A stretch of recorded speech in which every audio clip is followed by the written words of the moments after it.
same. What is it indicate? Basic in nature. Blue color won't change the won't degrade the color. Remains the unchangeable because of the basic. Next I am going to take the red litmus paper and dipping into the basic solution. Taking it changed into blue color. Red into blue. What is it indicates? Red litmus changed into blue litmus. So it is a basic. It is a litmus paper. Indicates of red litmus paper indicates of basic in nature. Acid changed into blue in color because of basic is present. This is the indication. It is a base.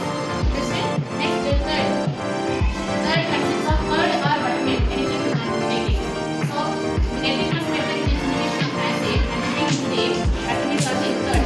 What happens? The color remains unchanged. Color remains unchanged. What is this indication? Lactic acid present.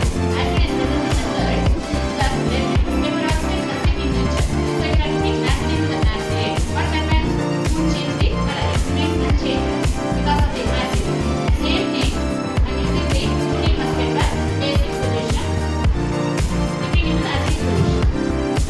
Now you can observe the change in the color of the litmus. It changed into red. What is the indication of red? Acid is present. This red. Next, see the lemon juice. Lemon juice consists of citric acid. Lemon juice consists of citric acid. And dipping the basic litmus paper, it changed into red in color. Understand how it is changed because of the acid is present here. Blue litmus changed into red litmus because of acid. Understand? Next about how can it indicate the carbohydrate consists of starch? How can it indicate the carbohydrate consists of starch? Carbohydrate is mostly present in the rice items. So I will take rice, some amount of rice. You can make it into powder or you can use raw itself. So I am using this pinch of iodine solution and applying on the cooked rice. Understand? Cooked rice changed into blue black color because of the iodine solution.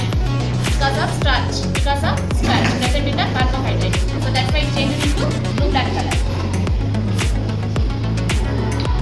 This is about the seventh and indication, indicators and the next balloon you want to insert into the one corner. You want to pour some amount of water into the pipe. You can observe the bulges of the balloon.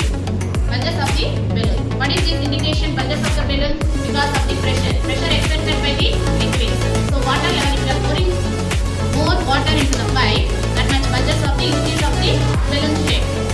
Because of the water is exerted, pressure is exerted by the liquid water you are pouring. Understand? It is about the pressure exerted.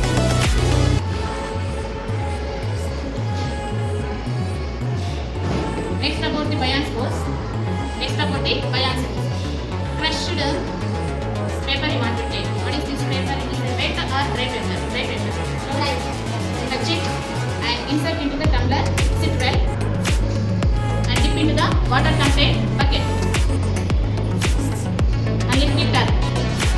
You can observe the paper is wet or dry. It is dry only. It's not wet. If I am dipping, even though I am dipping into the water, it doesn't feel wet because of the upward force. Bion's force is applied to the water. Upward force means Bion's force always acts in the upward direction. Next about the pressure. Same Bion's force only.